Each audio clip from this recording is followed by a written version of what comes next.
Good afternoon, everyone. Welcome. We're so glad you could join us for the 8th installment of the Department of Correction Insider Series webinar. Our topic today is healthcare in prison. My name is Heather Zwickert, and I'm the Chief of Planning, Research, and Reentry for the Delaware Department of Correction, and I'll be your moderator for today's session. Planning, Research, and Reentry is a specialized unit in the Office of the Commissioner that oversees and coordinates prisoner reentry initiatives, leads the department's data collection and analysis efforts, facilitates strategic planning, oversees accreditation and compliance, and provides project and grant management for multi-bureau initiatives. Today's presenters are from the Bureau of Healthcare, Substance Abuse, and Mental Health. Presenters today are Medical Director, Dr. Awele Maduka-Ezeh, Director of Community Health, Advanced Practice Nurse Susan Conley, and Infection Control Nurse and Trainer Educator Anneke Cerri. Thank you so much for joining us today. To give a little background, Dr. Maduka joined DOC as our medical director in July of 2018. Prior to that, she was the state medical director for the Division of Public Health in Delaware. She was an attending physician in the Department of Internal Medicine at Christiana Healthcare Services. Dr. Maduka obtained her medical degree from the University of Ibadan and holds a master's in public health from Harvard University and a PhD in disaster science and management from the University of Delaware. Susan Conley is the Director of Community Health for the Bureau of Healthcare, Substance Abuse, and Mental Health Services. Susan has 24 years of acute experience and 4 years experience in correctional healthcare. She is certified in gerontologic nursing, adult health clinical nurse specialist, and correctional healthcare. Susan has presented nationally and regionally and locally to a varied audience on a variety of topics from delirium, dementia, healthcare outcomes and lifestyle improvements through simple modifications.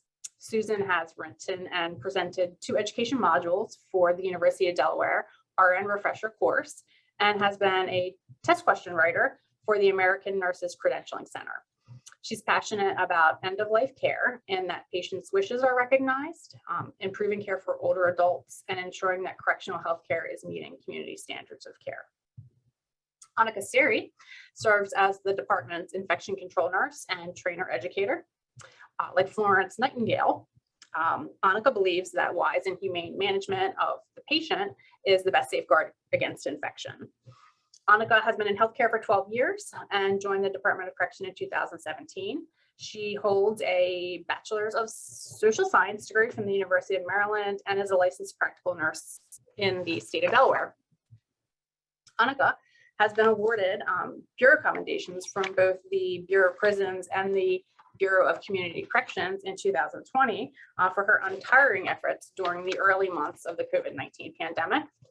Anneke is inspired daily by her husband and their 2 sons, and in her free time enjoys traveling, running, and attending concerts. So thank you to our medical director, our community health director, and our infection control nurse director for joining us today. I'm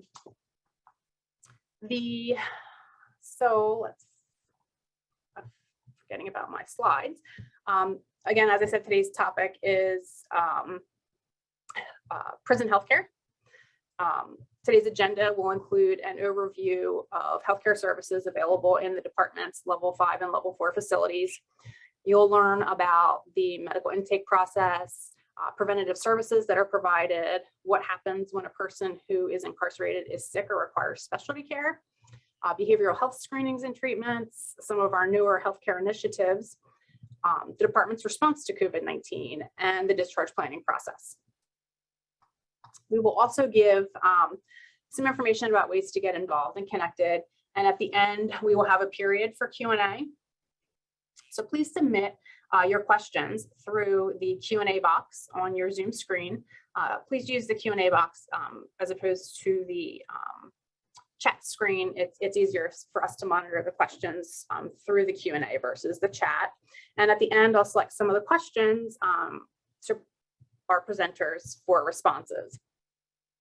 Due to the large number of attendees, we probably won't be able to get to every question that's asked, but we'll respond to as many as possible. And the unanswered questions we'll attempt to answer via email afterwards.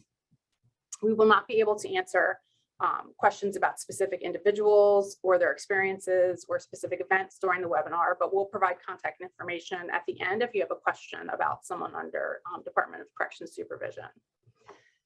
The webinar will be recorded and it will be posted to the department's YouTube channel, and we will make the PowerPoint available after the webinar. We'll supply certificates of attendance for those who stay tuned for the entire webinar.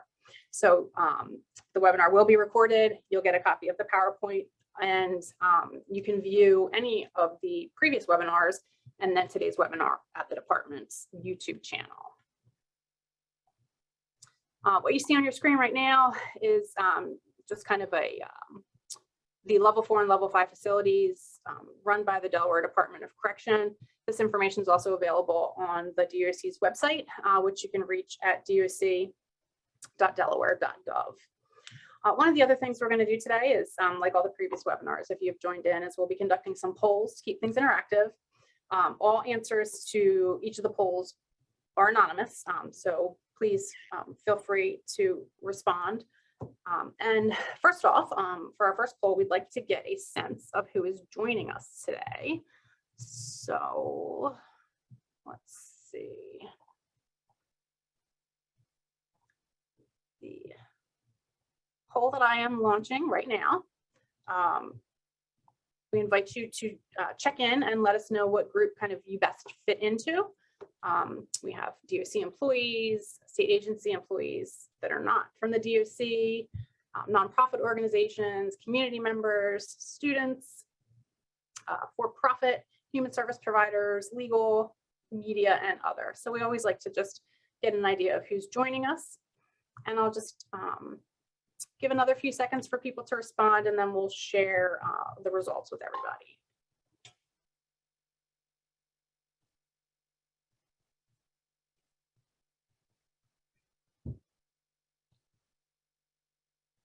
All right, just another few seconds. If anybody else wants to chime in.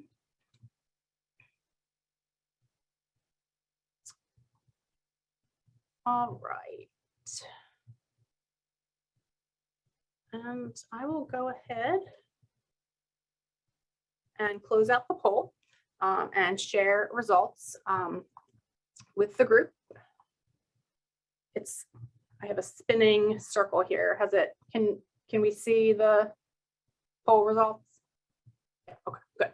So we have about 30% of people joining us today are Department of Correction employees, followed by other state agency employees, nonprofit organization employees or volunteers, community members and advocates for service providers, legal, and then a few people who are classifying themselves as other. So that's great. You know, it's really exciting when we have department employees join, because it's always nice when employees are interested in learning about other aspects of the agency. And, you know, obviously we love it when those outside of the agency join, so that we're able to kind of share with everyone the things that we do here at the Delaware Department of Corrections. So thanks so much for participating. I will stop sharing that now. And we will turn it over to Susan Conley, who's going to talk to us today about medical services. Susan? Good afternoon, everyone, and thank you for joining us. I apologize for the voice. I've been nursing some laryngitis the last few days. And so I also apologize if I have to stop to do any throat clearing or to take a sip of water, but we'll get through this as we press on. Next slide, please.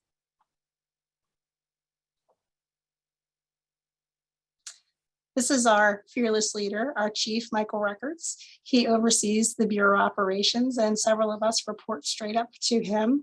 Dr. Awele, Dr. Vanessa, and Todd, some other members on our team. Like I said, he's our fearless leader. Next slide, please. So who is BSAM and what are they all about? The Bureau of Healthcare, Substance Abuse, and Mental Health Services, as we like to refer to ourselves as BSAM, we're responsible to make sure that when patients enter our doors, that we provide them with medical, dental, mental health, vision, pharmaceutical services, and a plethora of specialty services until they leave our doors. How do we do that? We do that through contract providers. And currently, we have 2 contract providers that provide services for us. Our medical and mental health contract providers are through a company known as Centurion. And currently, our pharmaceutical provider is CorrectRx. So how do we do this? We ensure that proper performance through our contract providers follow our policy, our guidelines that have been put out by regulatory agencies. And some of those regulatory agencies that help us do our policies and make things happen by standard are the National Commission on Correctional Healthcare, also known as the NCCHC, the Federal Bureau of Prisons, the American Correctional Association, known to us as the ACA. There are also federal and state regulations that we also have to abide by, and some of the federal people that we have to look into and have look into us very often might be the DEA. So just to give you an example of regulatory agencies that kind of govern how we provide care. All patients are informed when they come to our doors about the ability to receive healthcare services and also how to access those services while they're with us. Next slide, please. Now, this might surprise some of you. I don't know if any of you have gone to a local ER and seen wait times. However, anyone that comes to our doors goes through a medical screening process within the first 4 hours of coming to our doors. Now, granted, that may not be a swift 10 minutes like some ERs like to advertise out on I-95, that their wait time is only 10 minutes or 83 minutes. However, they go through a full extensive head-to-toe screening that also includes their current and past medical illnesses, a surgical history, any recent hospitalizations, any past or current infectious diseases, if they require assistive devices, if they are in need of specialized equipment such as a CPAP machine, a walker, if they have to have a specialized wheelchair to be able to ambulate or get around in our facilities. Have they had any travel outside the United States recently? Because that's very important in the world we live in these days. Do they have any dental problems? Allergies, that could be to foods, medications, outdoor environmental items. Any special dietary needs? Do they happen to have gluten allergy? Very important. Are they taking any prescription or over-the-counter medications? That's important for us to continue their therapies that they have in the community as well as while they're with us. Pregnancy status and last menstrual period is also important because we want to make sure that our pregnant individuals are identified early on and taken care of. Also, if they should have any other health problems or any other concerns such as substance use disorder. And that's just a little sample of the items that we assess during their intake process. And that if you're sitting here listening going, oh, well, those are some of the things that my primary care asks me when I go to see them. Or if I'm a new patient at an office, these might be the things that you would have to fill out on a piece of paper or the iPad that the receptionist may hand you when you come in the door. Our patients also receive an intake packet. This is printed out material. On behavioral health services, we do have a copay service, hepatitis, HIV/AIDS, dental care, various infectious diseases. We talk to our patients about diet and nutrition, also making sure they exercise and maintain a healthy lifestyle while they're with us. Next slide, please. Okay, Susan, I think we're going to jump in here and launch our second poll. Okay. So Susan just gave us a lot of information about medical screenings and education that's received at intake. Next, we're going to discuss preventative services as well as what happens when someone is sick. So let's launch a poll related to sick calls. So let us know if you have a guess as to approximately how many sick calls are submitted across level 5 facilities in a 6-month time frame. So we have a couple options: 350, 5,000, 15,000, or 35,000. And I'll give everyone a minute to answer. Thanks so much. You guys are weighing in real quick. Thanks so much for the participation.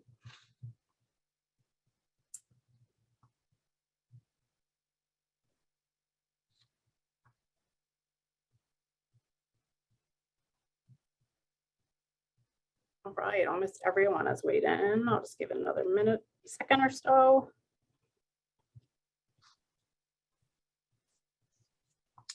All right.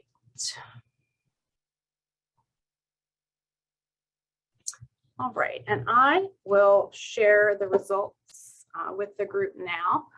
So Susan, the majority of the group, 54%, believed that we receive approximately 15,000 sick calls in level 5 facilities in a 6-month time frame. Can you tell us if that's the correct answer, and then tell us a little bit more about preventative care and sick care? Absolutely. Actually, our average is about 35,000 in a 6-month period, and here's why. We go to our next slide. Our call visits consist of anything from, and I always try to equate this to community standard of living and community standard of care. So if you were to need a prescription refill, you'd pick up the phone, you would dial Walmart, Walgreens, whatever your local pharmacy is, and you would type in your prescription number and you would, go get your refill. That's how our patients kind of use the sick call process to get their refills. They take the sticker off their card, they slap it onto the sick call form, and they submit that. Also, if you needed to see your primary care because you had, a swollen ankle, a swollen knee, whatever the situation may be, you would call the office. You would, get in touch with the receptionist. They would make an appointment for you to come in and see the provider. That's our sick call process. Same thing with the dentist. I've got an issue. I call the dental office. They try to get me in as soon as they can. Very similar to community standards. However, we do take it one step further. Each patient that submits a sick call, they are evaluated within a 24-hour submission. When I say submission, meaning that the offender or the patient drops the sick call in the box, medical goes around, they pick those up daily. Some places do it more than once a day. They will go through and they will do a triage to see which patients need to be seen and which, patients that, okay, this is a refill. Okay, this is a request for CPAP water, things of that nature. And they'll kind of, categorize them as to what can be routine, what is urgent, what is administrative. And then if it's a patient that is having a medical issue or a mental health issue, a qualified healthcare professional will go to that patient or ask the officer to call that patient down so they can put eyes on them. Okay, that is the way the process works, so that we can kind of do like a preliminary look-see to see if they're in any sort of crisis, if they need to be seen emergently or urgently. Now, mind you, if someone is having chest pain, a true medical emergency, they should not be putting that on a piece of sick call paper. They should be going to the officer and reporting their condition at that point in time. We do not recommend true medical emergencies or true mental health emergencies being submitted on a piece of paper. That needs to be just like, when you call your provider's office and they say, if this is a medical emergency, dial 911. Well, if it's medical or a mental health emergency, we want you to go to your building officer and get them so we can get you expedited to receiving care a lot faster than waiting for someone to come around and pick up that piece of paper. Okay, preventive and wellness visits. A lot of people call this like an annual physical. We call it preventive and wellness visits. These are done within 7 days of coming into our facilities. People that have been identified as having chronic conditions such as hypertension, diabetes, etc., will also receive a physical every year. But sometimes we try to be efficient and wrap that in with our chronic care appointment. And I'll talk about chronic care appointments here in just a bit. But everyone on their first 7 days of being with us will have a wellness visit or a preventive physical exam. And during that exam, they're examined by a provider. It could be a doctor, a nurse practitioner, a physician's assistant, and they will be given a head to toe look over. Once again, they'll be asked about chronic conditions, substance use disorder, any sort of mental health items, talk about immunizations. They'll be offered screenings such as STI testing, hepatitis, HIV testing. So we really try to make sure that we are identifying someone with issues and concerns almost when they hit our doors. We want to make sure that we are encompassing and providing as much health care as we possibly can to these folks so that their conditions don't get too out of hand or out of hand at all. I will say that prior to COVID, we offered telehealth, but as many of you may have experienced in the community, telehealth took a big boom take off during COVID. We also capitalized on the operations of telehealth within our facilities. for several reasons. It is much faster to be seen that way.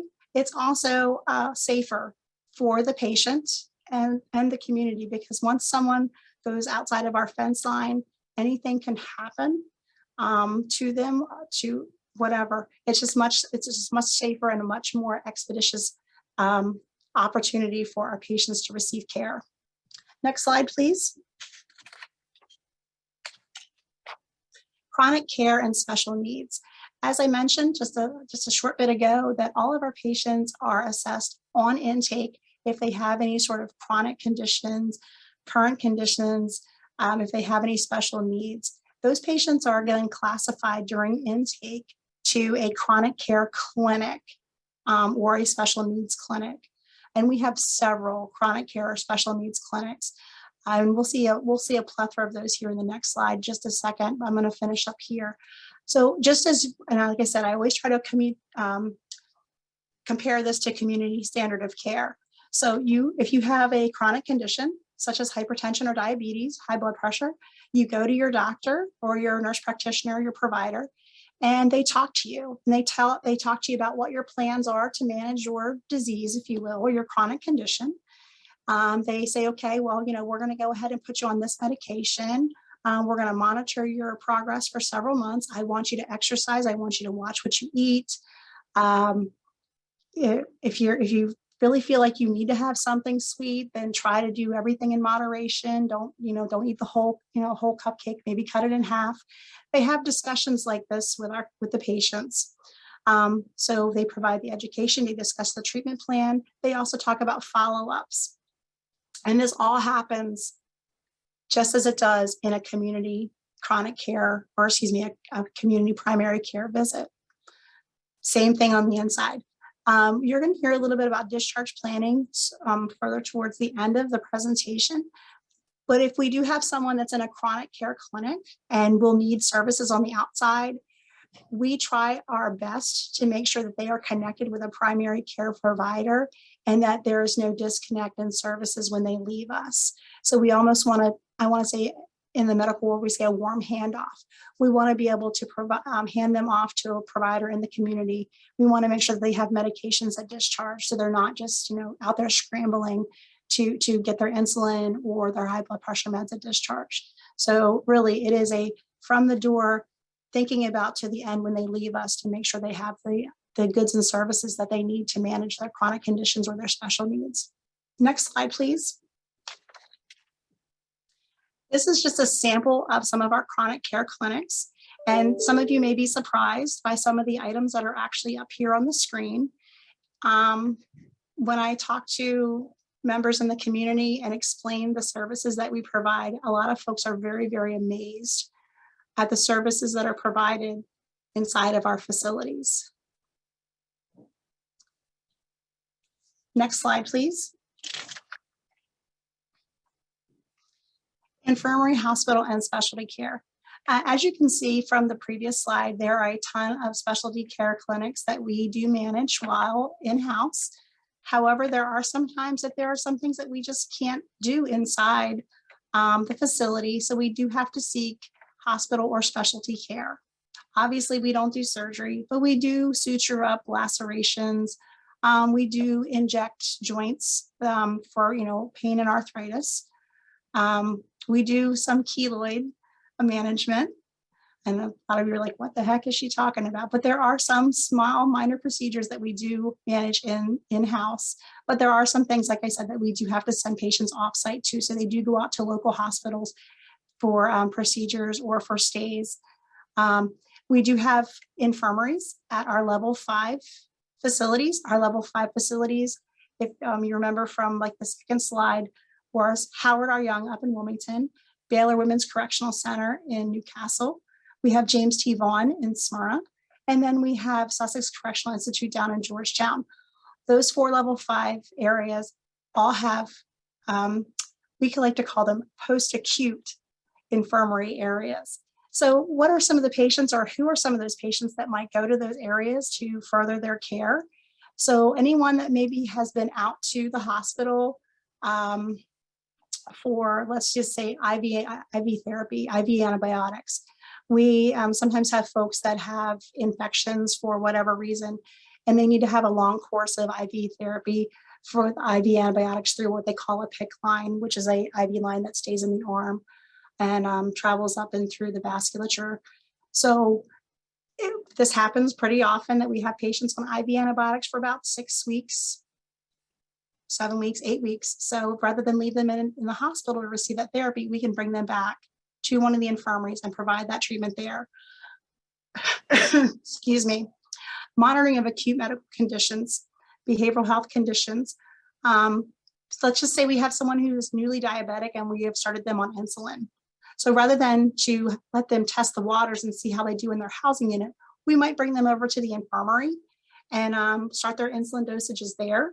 Start, letting them learn about the finger sticks and how to and what their insulin doses may be, and see how they react to something that's new and different to their body and new and different to them as far as their care coordination. Anyone that comes from an outside hospital has to come to our infirmary for an observation period of time. Okay, so we don't just bring them in from the hospital and send them directly back to their housing unit. That's not how that works. Anyone who requires medical isolation. You'll hear a little bit about COVID in the next coming slides, but anyone now with any sort of medical issue, let's just say someone that's maybe an active TB, they would come to the infirmary and kind of hang out for several days in our negative airflow pressure rooms to receive their treatment. We also have some patients, because our population is graying, and these are folks that I enjoy learning about them and spending time with them when I do go out to the sites. We have some long-term care patients. And what do I mean by that? We have some older gentlemen and ladies that are not able to adequately care for themselves in a regular housing unit. They might need a little extra assistance. So rather than leave them to flounder caring for themselves in the housing unit, we bring them to the infirmary where they can get that little extra bit of help that they may need. Also, we do have hospice and palliative care. Those options have been around for a very long time, and we do offer them. And we've seen some very good things happen for some folks at their end of life. Next slide, please.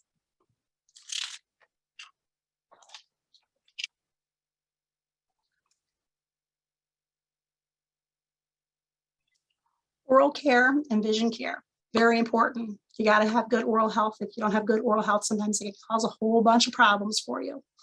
We do offer routine and emergency dental care, and our care is provided by licensed dentists. We also have, with our current contractor, an oral surgeon, which is very, very helpful for some of our folks. If someone has an emergent or urgent dental issue, we do take care of that right on site. Our level 5 facilities they have dental chairs, several dental chairs within the facility, just like you would at your own dentist office. Our level 4 facilities, they also have a service. However, it's through a mobile van, which is very interesting.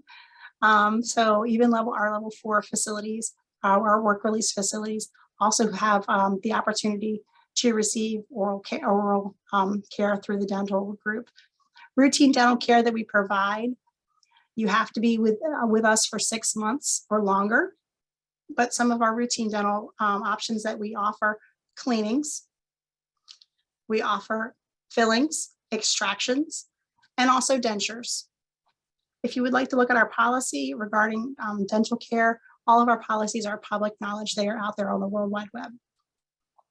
Also, our patients have their vision examined, especially our diabetic population. Vision care is provided on site. We do provide glasses, 1 pair every year or so. Sometimes people, they get broken. We will replace them. We have to do that. We just ask people to be extra special care. Excuse me for a second. We pause. All right, I apologize.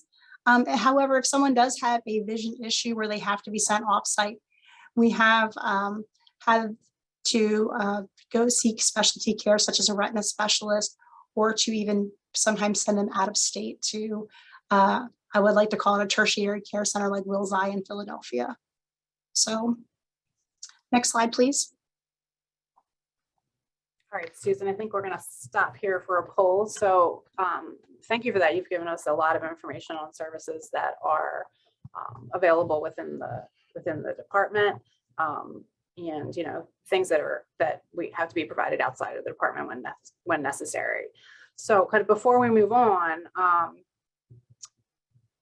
let's talk about the process that's in place to resolve concerns and complaints about healthcare services.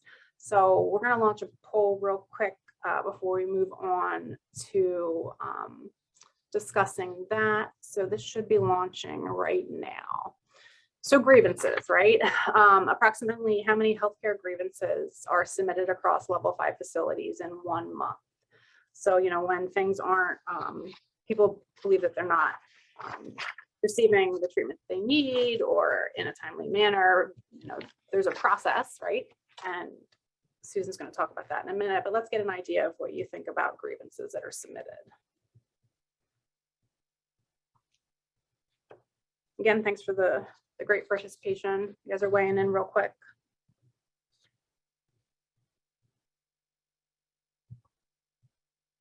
Let's give it another few seconds.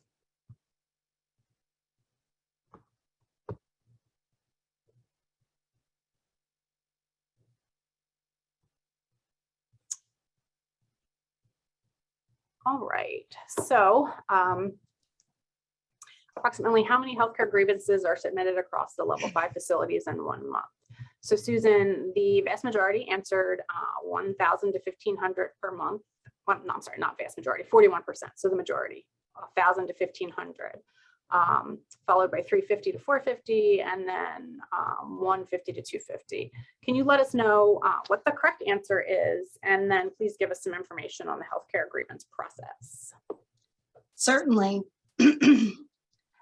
We actually receive anywhere from 150 to 250 grievances per month that are actually true grievances.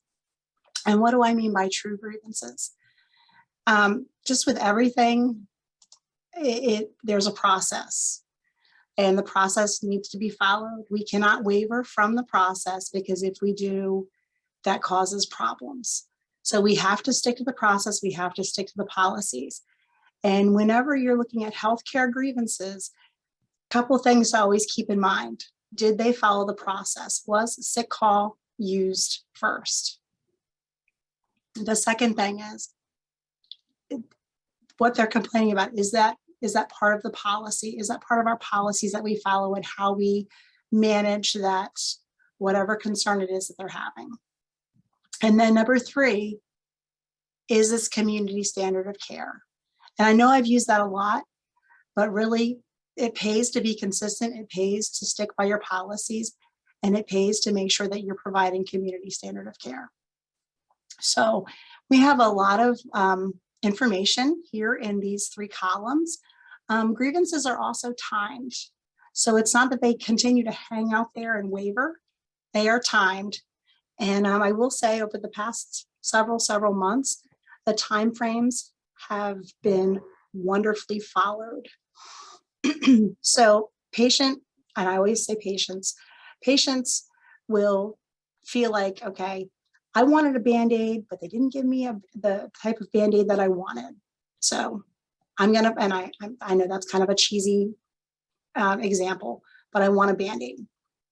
Okay, so patient submits his or her grievance that they wanted this item, or they felt like they should be sent to an outside specialist, etc. So they submit their grievance. The first thing that this step 1 person should do is look to see, did they submit a sick call for that request? If they didn't submit a sick call, that gets bounced back to the individual, and they are basically told, you need to submit a sick call first, okay? Because that's our process. All right, so let's just say that a sick call was submitted, great, fantastic, that they will go ahead, they will meet with the individual and say, I saw your sick call, I saw that you were seen, or that the order was placed, or the request was placed. What can we do to resolve this? So they have a discussion with the individual. If the individual accepts that discussion, great. They both sign off. The day is good. If the individual's like, sorry, no, I'm not taking that. I want something more. I want something different. I want something better. Then they have the right to go to the next step, which is the medical grievance committee. The medical grievance committee is staffed by 3 individuals. One of the individuals has to be a licensed healthcare provider. That could be an RN, an LPN, a mental health clinician. So if it's a medical, you would probably have a nurse as your licensed healthcare person. If it's a behavioral health grievance, you would more than likely have a mental health clinician. If it's a dental grievance, you would have a dentist or the dental assistant on your grievance. Okay. They review the chart. They review the previous step 1. The patient comes in, discusses their concern, what they would like to have resolved with that level 2 committee. If all parties agree, great, they sign off, it's a done deal. However, if the patient decides that no, I want the people at the bureau to know what's going on. I don't like the decision that you gave me. I asked for X, Y, and Z. I don't feel like I'm getting that. They can submit up to what we call the level 3, which is the bureau level. And once again, we have to follow the process. We look back also to make sure it was a sick call submitted. What was the action that was taken there at the site? And then we look at the policy. Do we have a policy that reflects what should happen in this situation? And is this community standard of care? And at that point in time, we will make a decision yet to what we say uphold the decision, which means we vote in the patient's favor that yes, they get the Band-Aid or whatever it is that they were asking for, or we can deny because what they're asking for is totally outrageous. So just to give you an example of some things, grievances do not honor monetary funds. We do not make decisions for people to receive monetary funds. So yeah, that's just an example of something that I would definitely deny. If someone requested money, I can't do money. I can look at your situation and refund your copay. So, I can say, yeah, you're going to be going to the outside consultant to see X, Y, and Z.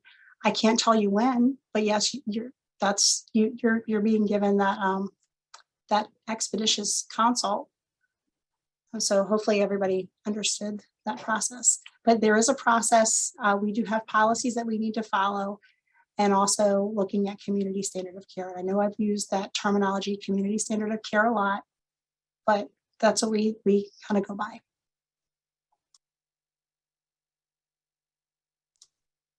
All right, great. Thank you so much, Susan. We're going to turn it over now to Dr. Awele, who's going to talk to us about some of the behavioral health services that we provide. All right, Dr. Awele. Hi, everyone, and thanks for joining us. I'm only going to touch very briefly on behavioral health, and the reason why we included it here is that we like to think of the patient as a whole patient. So the person who has a mental health disorder, for example, as well as a chronic health issue, we look at the person holistically. There is a separate webinar that goes into detail about behavioral health. So if you want more information, I would recommend that you join that one when it comes up. But just briefly, so we provide behavioral health services here at the Department of Correction, and this includes both substance abuse treatment and mental health treatment. And we do have a good number of people who we consider as having co-occurring disorders. And so they have a mental health diagnosis, but also substance use disorder. And in some situations, this is because out in the community, they have tried to medicate their mental health themselves and ended up with substance use disorder. Next slide, please.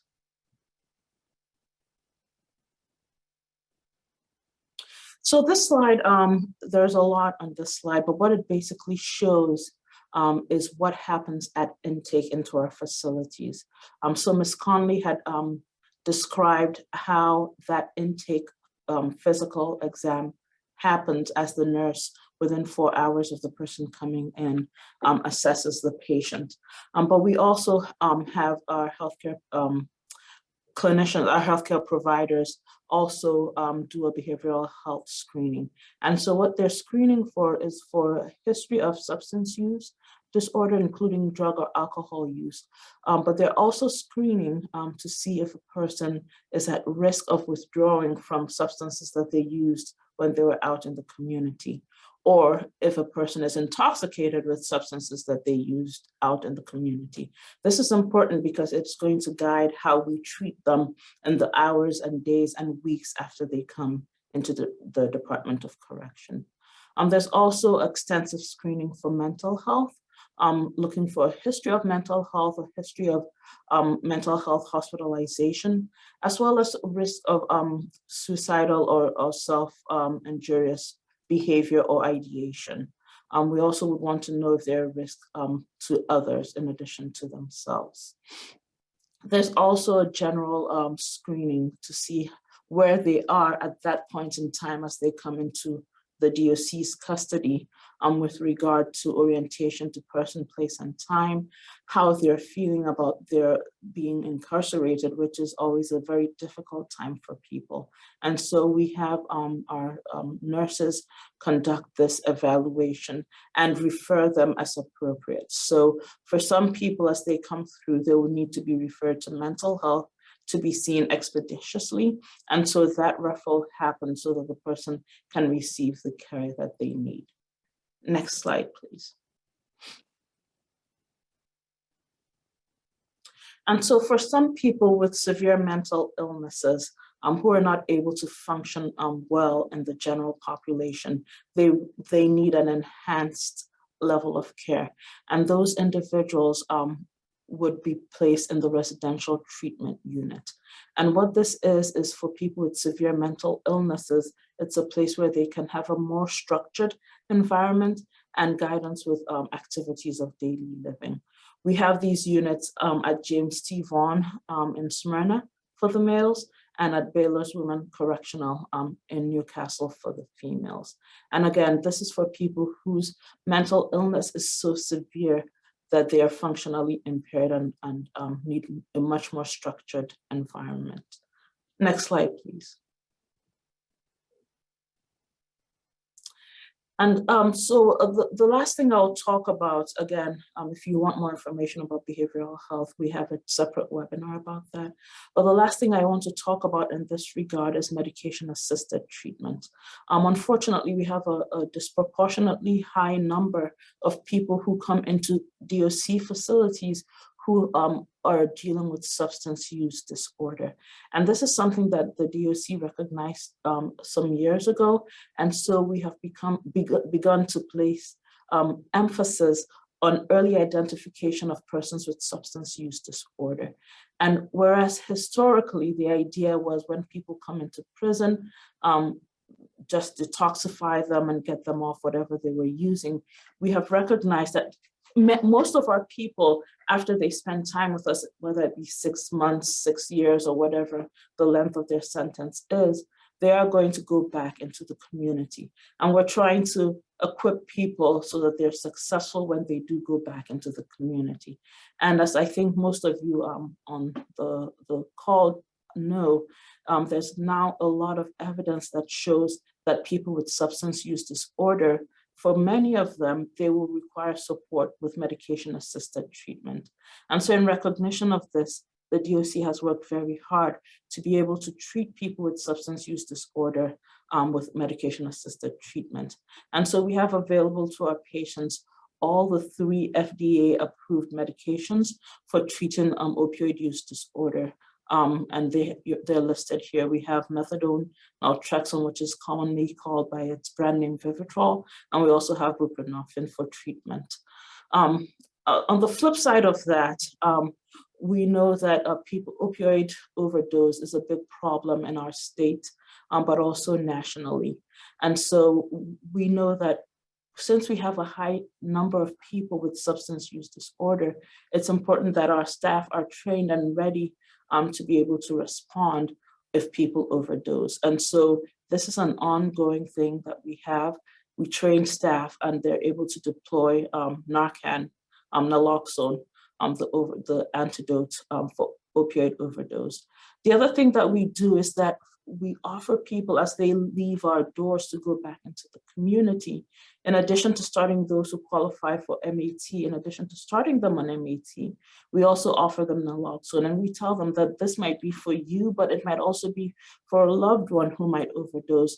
And we do this because we recognize what a big problem opioid use disorder is in the community. We're very excited. Recently in October of last year, Baylor Women's Correctional, we obtained a provisional license to be an opioid treatment provider. And what that does is that it allows us to treat people, to initiate people on methadone, if that is what they and their healthcare provider decide that they need. And so with this, we're able to treat people with all 3 FDA-approved medications. And this is not something that is very common in state prisons across the board, and we're actually one of the earliest to initiate this. I know that people, the Connecticut state prisons also does this, but we're one of the very first. And so it's something that we're very excited about, to be able to provide such comprehensive care to our patients. And our efforts are being recognized nationally. And some of our staff are going to present on our efforts and what the road that led us to this point at national conferences later this year. Next slide, please.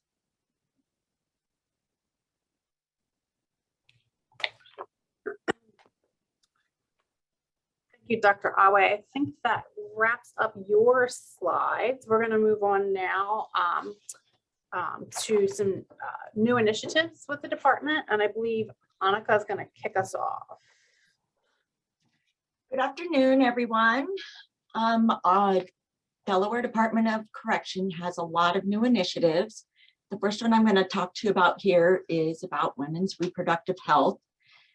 So when our ladies are getting ready to re-enter the community, all of them get offered to meet with a healthcare provider to discuss birth control options that have been evidence-based and provide them access to it. It can be pills, injections, implants, intrauterine devices, the patch, NuvaRing, things such as that. And those that say yes, they want to do that are then scheduled to meet with a provider so that they can get their prescription and get started on that prior to discharge. We also offer emergency contraceptive pills for them to take when they leave, and condoms as well. We do not offer tubal ligation as listed here.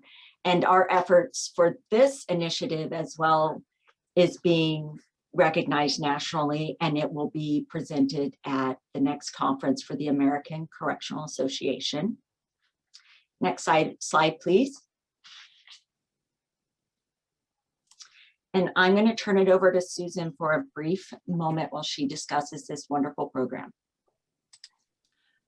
As I had mentioned earlier, we do have some patients who are housed in our infirmary because they have some special needs where they're not able to care for themselves adequately in the normal housing areas.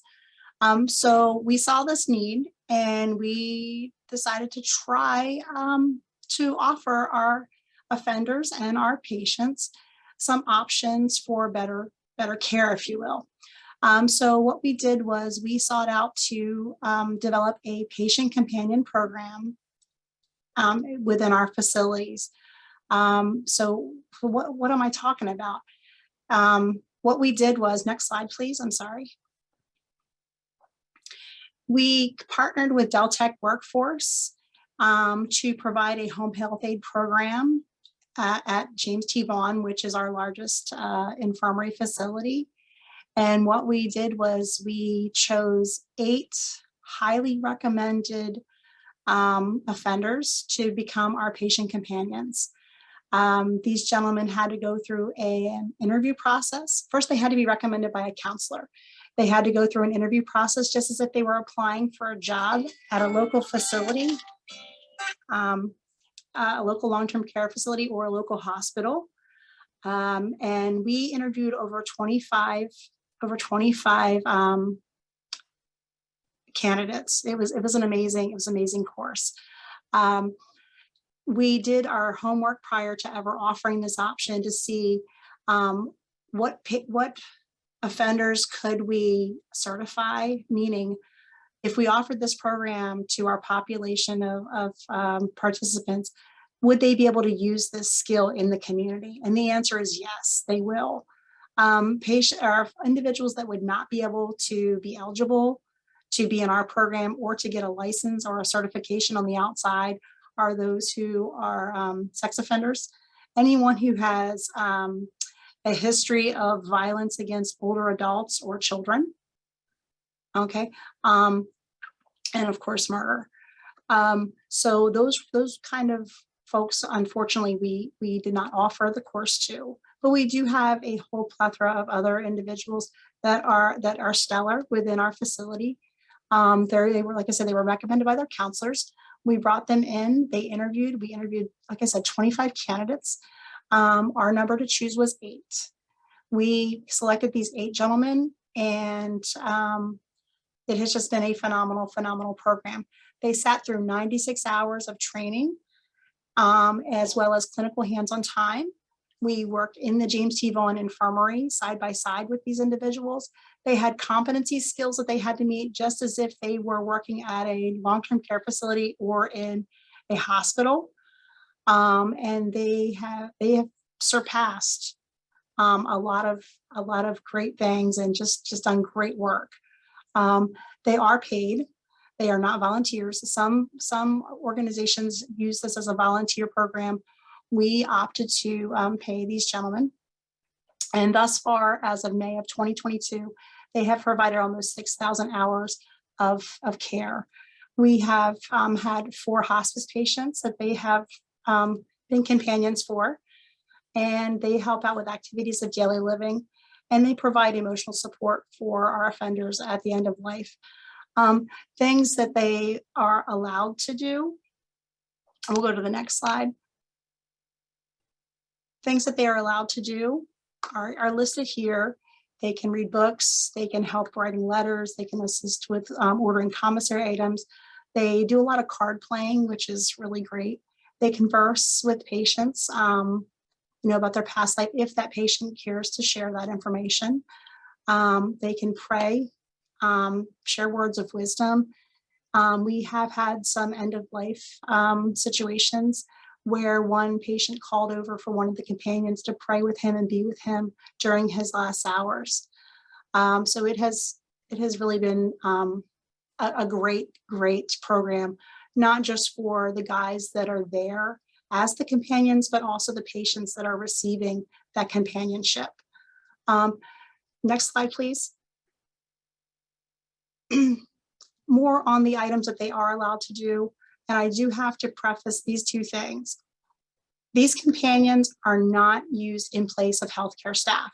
They do not provide medications. They do not provide any sort of medical treatment, such as wound care, dressings, assessments. They do not do any of that. They are basically companions with a little extra skill that can help a patient walk in the hallway.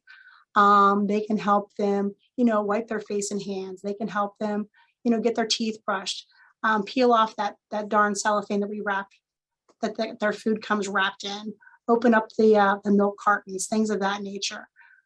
Making an occupied bed. They are not allowed to provide care in the bathing suit areas. That is totally off limits. They can wash feet, they can wash hands, they can wash legs, but they are not to provide care in the bathing suit areas. Hopefully that makes sense to some folks. But for a lot of reasons that is off limits. But like I said, once they leave us, if they choose to, they can pursue a CNA certification, and we will help them work with Deltec Workforce to get that achieved. They don't have to have a CNA certification. They can take their home health aid certification and go to a long-term care facility or a hospice agency, and they can apply for a position with those types of organizations or even hospitals. While they're with us, we also continue to keep up their continuing education. Each month they have a healthcare topic that they review and then take an exam on. It's like I said, it's a really win-win for the patients that are given the companionship as well as the companions that are providing that service. And next slide, please.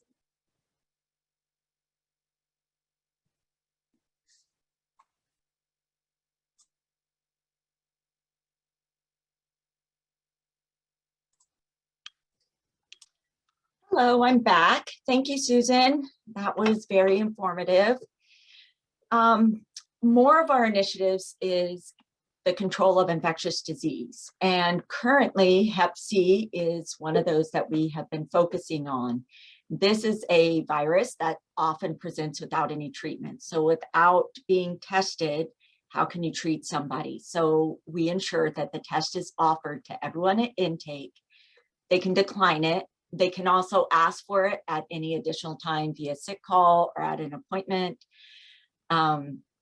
And we will get them tested. So those, once they're tested and we are able to identify the positives, depending on their severity is when we will start treatment. And what's great about the treatment is that it's roughly about 8 weeks from start to finish, and an individual can be cured. And cured means that it will prevent further liver damage.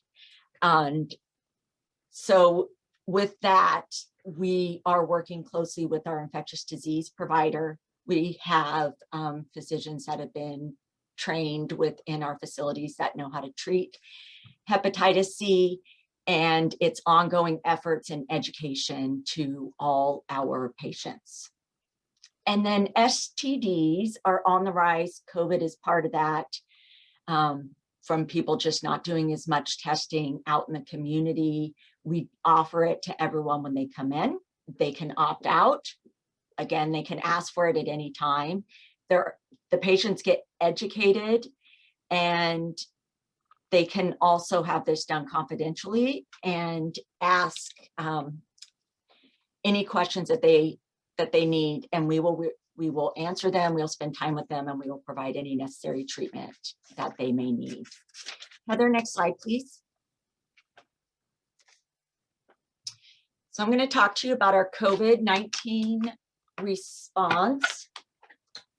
Now, it starts here that our first standard operating procedure was March 14th, but really what happened in Delaware for DOC is that we started meeting in December, and it was put on our radar that there's the novel coronavirus out there. And so we decided we needed to watch, we need to wait, we needed to see how it developed. So, you know, if it got any worse, then we would hopefully be ahead of the game. And so what that meant is in early March, a group of us met and we started ordering additional PPE. We started gathering up thermometers. We started going to the sites. In fact, it was Susan and I who went to the sites and provided the education on site to make sure that everybody knew what to screen for, how to take a proper temperature. I know it seems easy, but it can be frustrating when you have a lot of people to get through, and thermometers are really different. There's a lot of different types out there. We started actually Dr. Awele created the first of 29 versions of our standard operating procedure. And our most recent one, I believe, was in May. And so once it started the outbreak, we started shutting down, we really beefed up our prevention measures, and we implemented mask requirements. And that was by staff, by contractors, by anyone who came on site, and by the inmates themselves.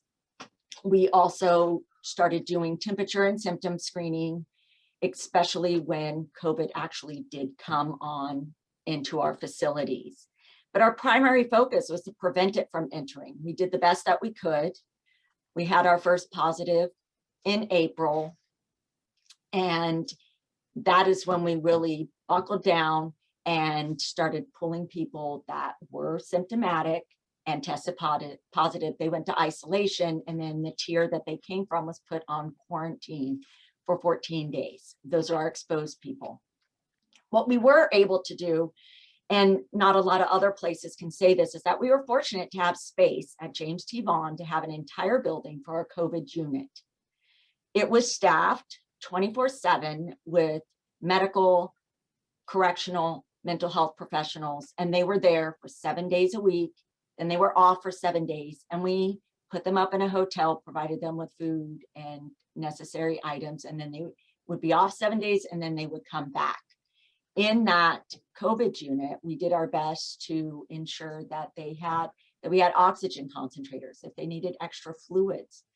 We had very close observation, taking multiple times per day vital signs to make sure if somebody was suddenly slipping, we could address it as quick as possible. Our goal was not to send people to the hospital if we could help it. Why? One is we want to keep them at their home, so to speak. And another is when you bring someone out, then we're just exposing them to other things. As you know, COVID affected a lot of people with comorbidities. So we also beefed up our education. I worked on flyers. I worked with our infection control people at the sites. We developed education that would be meaningful to our offenders.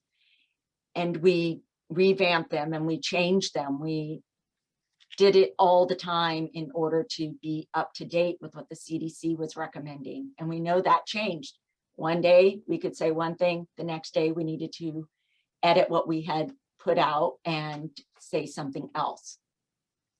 We also, our environmental cleaning prior was very good, but at this point we needed to spread it out and have it facility wide. So that meant the doorknob when you enter into a building, to the trays that the food was put on, everything. People were educated on how to clean, how to do terminal cleaning in someone's cell that had COVID so that it was deep down clean in hopes of it not spreading.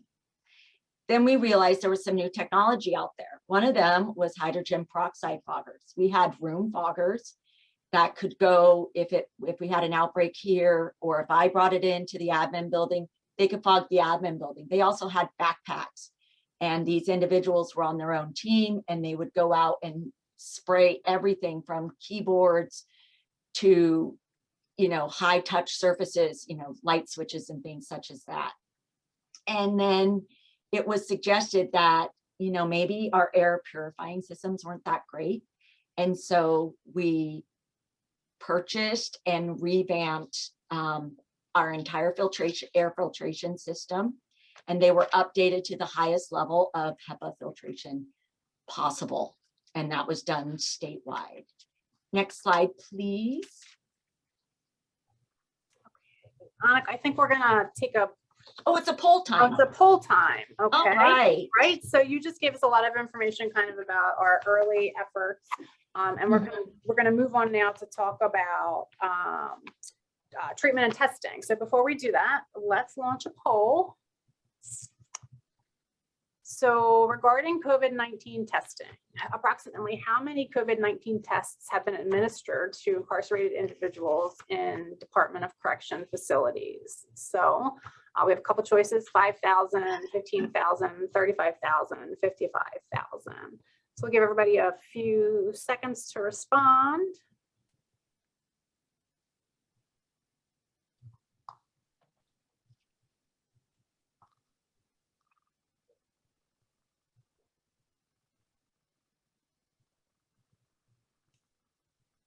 All right, just another second or so.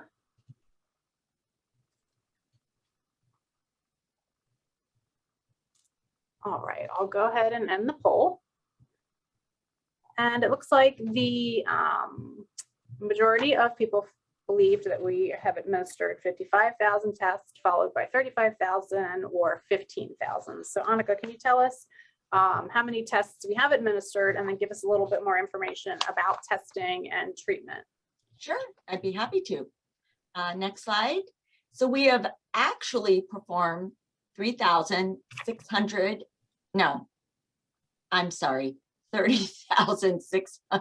I'm not good with these numbers. There it is.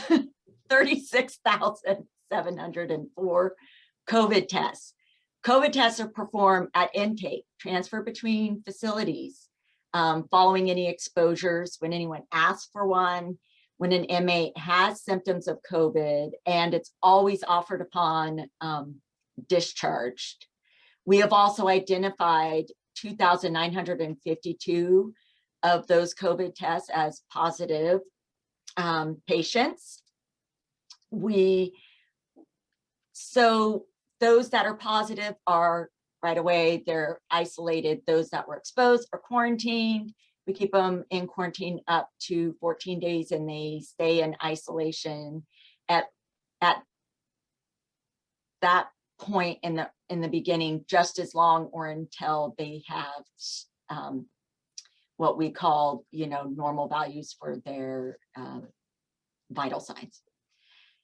So what's exciting is that antivirals became available right after the first of the year, and DOC partnered with the Division of Public Health, and there's a test to treat program. So we test our offenders, we find out if they're positive or negative. Those that are positive, they get evaluated by healthcare personnel, by the pharmacists, and by the providers to determine if they are a good candidate. Not everyone who gets COVID necessarily needs Paxlovid, but those that do, we have it in hand and in stock. And as of the 23rd, we provided 23 individuals have received treatment of Paxlovid, and none of those have had any adverse effects from taking the medication, or have ended up in the hospital, or have really actually remained very ill. Next slide, please. So COVID vaccine and our testing efforts. We did give our first vaccination in January of 2021. However, preparation for that began in October. We needed to go through training. It was not as easy as one would think. There was mixing of vials, there was proper handling. One needed a deep freeze, the other could be in a regular fridge. How long could it be out in the open? We needed proper syringes and all the tools. So we worked and took training from the CDC. We also took training with public health, and together we were able to have vaccinations started as soon as it's for our offenders, as soon as it started for the rest of the nation. So they're in congregate setting. We have a lot of ill people, and our first vaccine was given to our highest risk patients. Then after that, once it went from group A and B onto C, we were able to host max vaccination clinics. This was great. They had a whole routine set out. Offenders would come through, they'd get their vaccine, they'd sit and wait, so on and so forth. And then we also, because we were coming up with a few challenges, some were hesitant, some were, yeah, I've heard it. So we invited some community clinicians that are very well respected to come on site and provide a different voice, and to speak with them and, talk about their fears or what their concerns were. Because of course they see us every day. A lot of them are very familiar with us. And sometimes when you hear just somebody else saying it maybe in a little bit different way, you're more accepting, understanding, and you listen.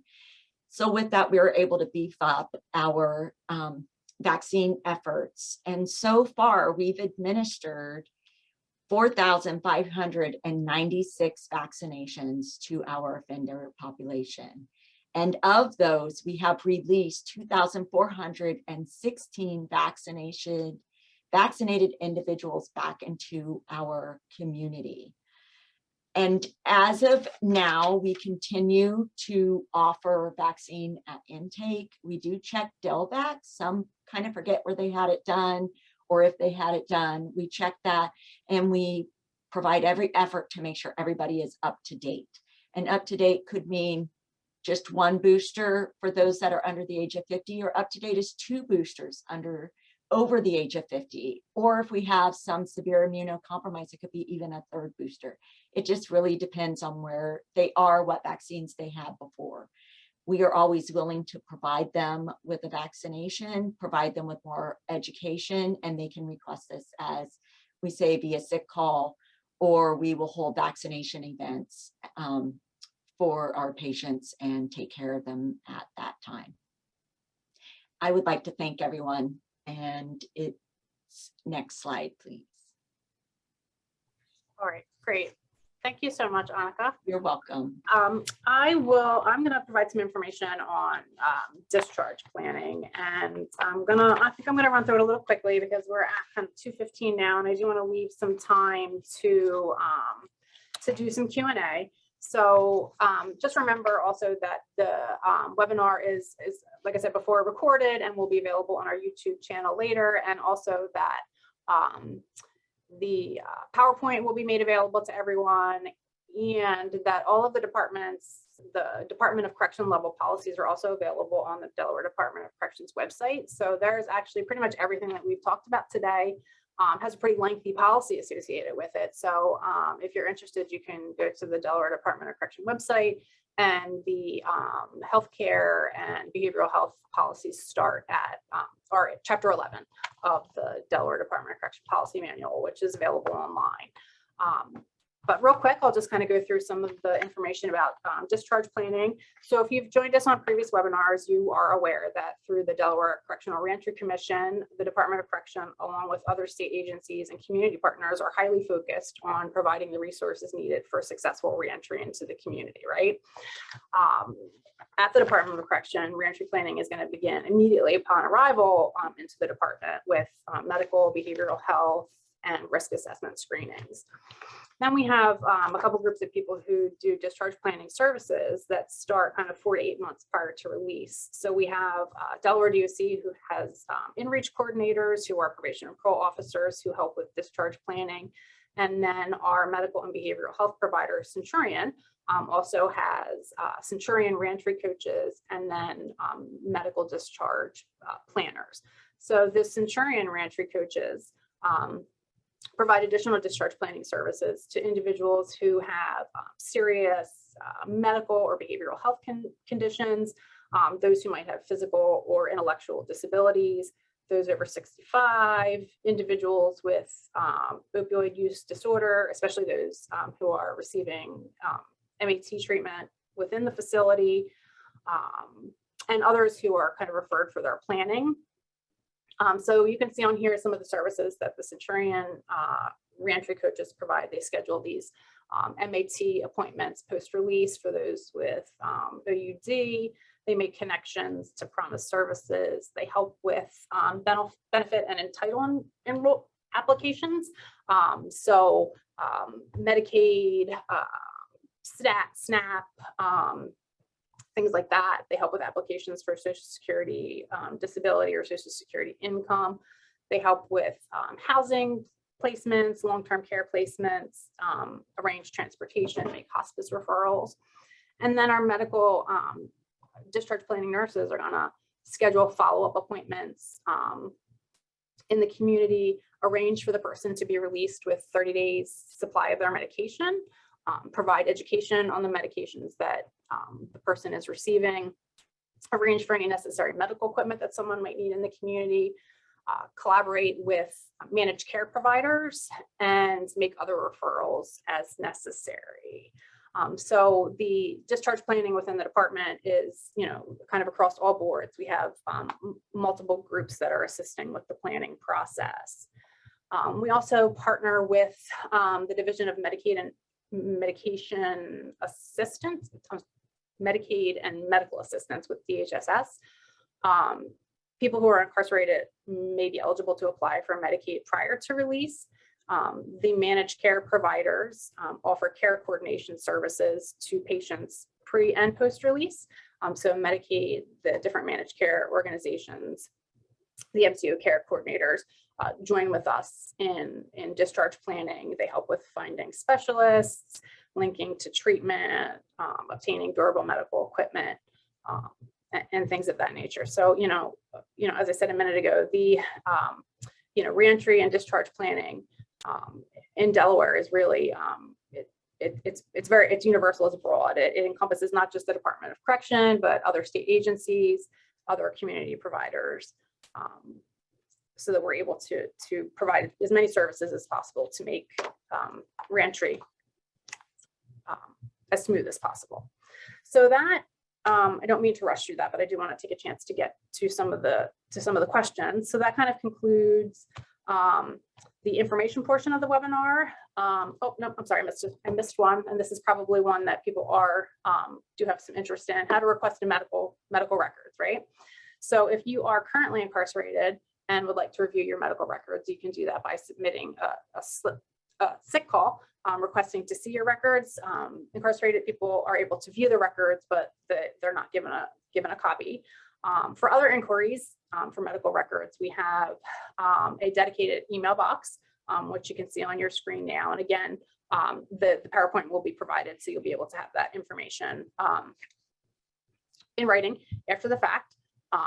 Again, obviously we have to make sure that there are the appropriate release of information forms on file before we can release any information. And there could be charges associated with receiving copies of medical records, depending on who the requester is. So again, that information will be available on the PowerPoint when it's emailed out. So that, I think, concludes the information portion. We also provide some additional email boxes if you have questions. We have a reentry mailbox, the victim services mailbox, and our community relations mailbox. If you have questions about a specific individual who is under DOC custody, community relations is probably your best place to start. And again, just keeping in mind that if you're asking about a specific individual, the team will need to inquire about your relationship to the person to make sure that proper releases are on file before giving out any information to protect people's privacy. We will be back again in the fall of 2020. So this is the 8th installment of the Insider series, and it kind of wraps up our first round of topics. So we will be back in 2020, in fall of 2022, with some new topics. So just keep an eye out on our social media pages and in your email for the next date that's going to be scheduled in the fall of 2020 and what topics we will be presenting on.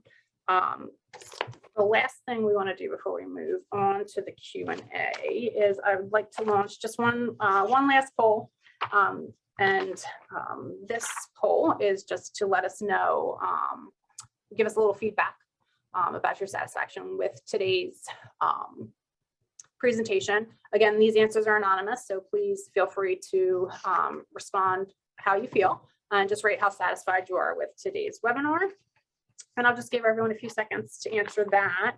And then we will move on to a few of the questions. Again, given the number of attendees and the number of questions and in respect of people's time, we won't be able to get to all of them.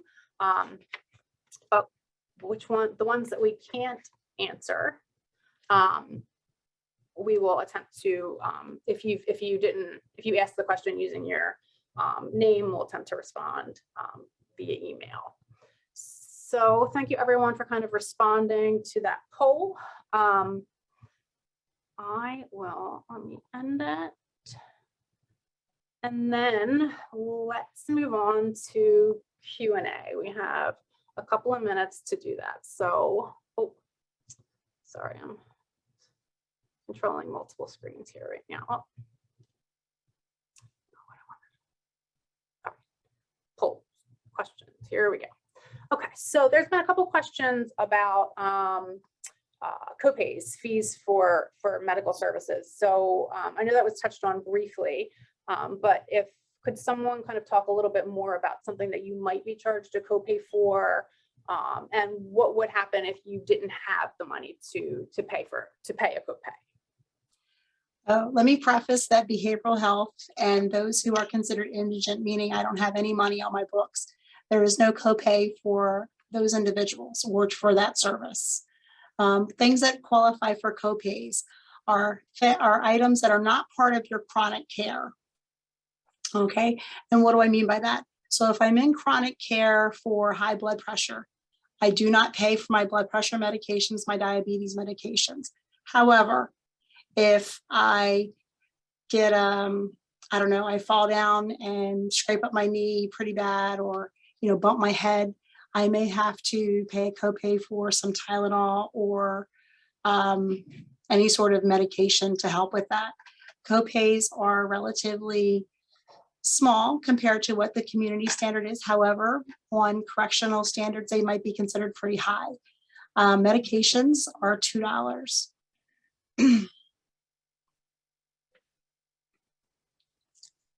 Thank you, Susan. Mhm. There was another question asking about how we are ensuring that our healthcare contractors are providing adequate care. So can we talk a little bit about, kind of any the contract monitoring that's occurring?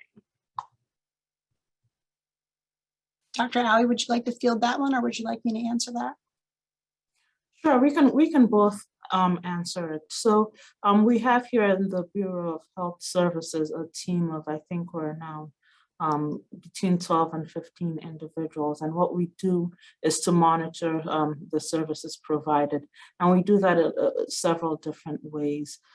For some of it is actually going on site. I saw there was a question about that, if we actually go on site and see what's going on there. So yes, several times a week, several of us are on site in the facilities observing what is being done. But then we also do chart reviews. So several of us go through charts every month to see the care that's being provided. And when we find things that are not in line with current treatment guidelines, as Susan was always referencing community level of care, then we reach out to our contractor to make sure that they correct those.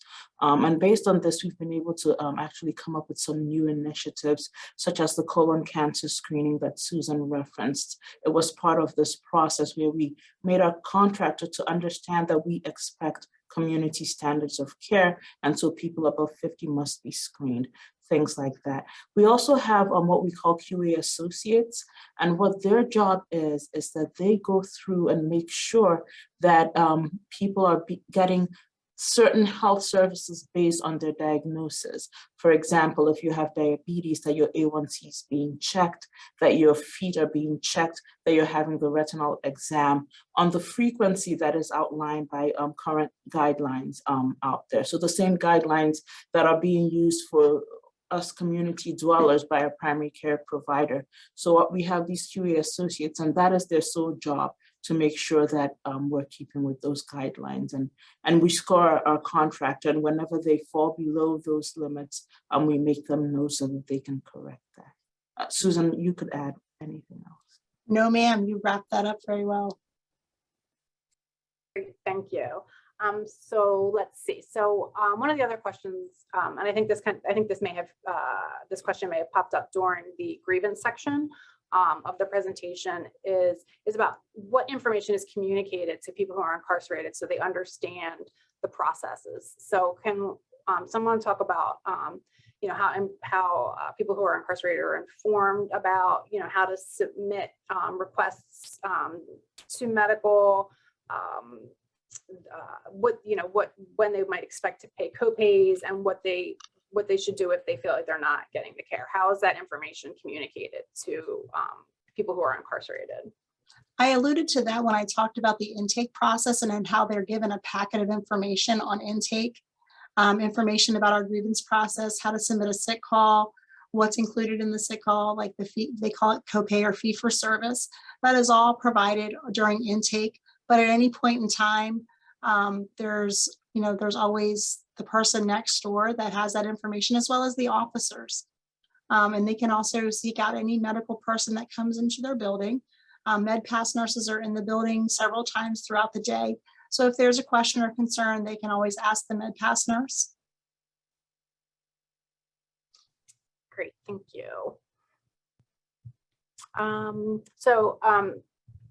Susan, we'll just leave you up because if you touched on this also, right? So we indicated, that anyone who is incarcerated for 6 months or more is going to receive routine dental services. But if someone who comes in with a dental problem, right? So comes in as a detentioner or is there for a month already and there's a dental issue. Are they provided dental services? Yes, and I apologize, I wasn't more clear on that. I was speeding through my notes at that point.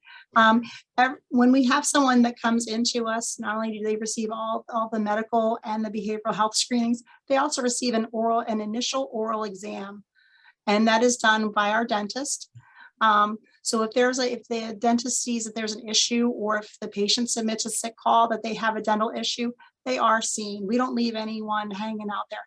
Now, does it mean that they're seen right at that darn moment that they drop that piece of paper? Maybe not always, but that 24-hour person will come around and take a look at them. And if they feel that they need to go over to be seen by dental, that they'll get on the phone and make a call. But yes, and I apologize that wasn't more clearly stated, that every offender that comes in, they do get an initial oral exam so that we do have a good baseline, if you will, if there are any dental issues. Great, thank you. Mhm. Okay. So there was a question about people who are on MAT when they're discharged, if they're discharged with aftercare appointments in the community. And I think we did touch on that in the discharge planning session, that we do, the discharge nurses, course entry and reentry, work on scheduling the follow-up appointments in the community. And we also have a contract available. The department holds a contract for transitional reentry services where we can actually provide transportation to those appointments also, right? So because the discharge planning process is, part of it is to make sure that people have their first couple of days post-release needs met, right? So long-term planning, as well as the, kind of those right-away needs once people are released into the community. So I think we just have time for one more, unfortunately. Like I said, there's a lot of great questions here. And again, if you asked with your name, we will try to respond to you after the fact. But one of the questions is about at the women's facility. So for gynecological or OB services, how is that provided within the facility? Yeah, so that is part of what is done on intake. And because we're trying to give a broad overview, we may not have gone into as much depth. But for the women's facilities, as each person comes through, they get a pregnancy test. And if they're positive on that pregnancy test, then they're enrolled to be seen by an OB. So we have an obstetrician and a midwife that come on site to provide care to the pregnant women. Now, we don't deliver babies on site for obvious reasons, but they're seen routinely at the same frequency as any pregnant woman would be seen in the community. So those services are provided. And like Anneke had shared, we also provide for those who wanted contraceptive services as well. Great, thank you so much. So we are just slightly over time, and kind of to respect everyone's schedule, we will go ahead and wrap up. So I do just want to thank Dr. Awele and Susan and Anneke for providing all this information for us and participating. And I want to thank everyone who came out to attend. Really appreciate your interest in our services and the things that happen within the Department of Correction. Again, as I said in the beginning, we will, in the next couple of days, this will be posted to the department's YouTube channel. The prior 7 webinars are already posted to the YouTube channel, so you would be able to view those. We'll send out the PowerPoint. If you stayed for the vast majority of the webinar, you'll get a certificate of attendance. We have all those email boxes that I sent that we had up on the PowerPoint that are available for you to reach out with additional questions or concerns. And we will be back in the fall with a new round of topics to provide information on. If you have any suggestions for topics, the department's reentry mailbox would be a good place to send those. We're always open. And then, just keep an eye out on social media and email about the upcoming webinars that will be planned. And again, I just want to say this again, because I know that there are a lot of questions that we didn't address. Those email addresses, you can send the questions to those email addresses. And then additionally, the Department of Corrections website has all of the DOC's policies, right? And the medical and behavioral health policies are pretty, they're pretty specific. So again, if you go to doc.delaware.gov, you'll be able to view all the department's public facing policies, including medical, which starts at chapter 11. So that has a lot of information from some of the questions that we might not have gotten to. So again, just thank everyone, thank our presenters, and thank everyone for attending and your continued interest. And we look forward to seeing everyone again in the fall.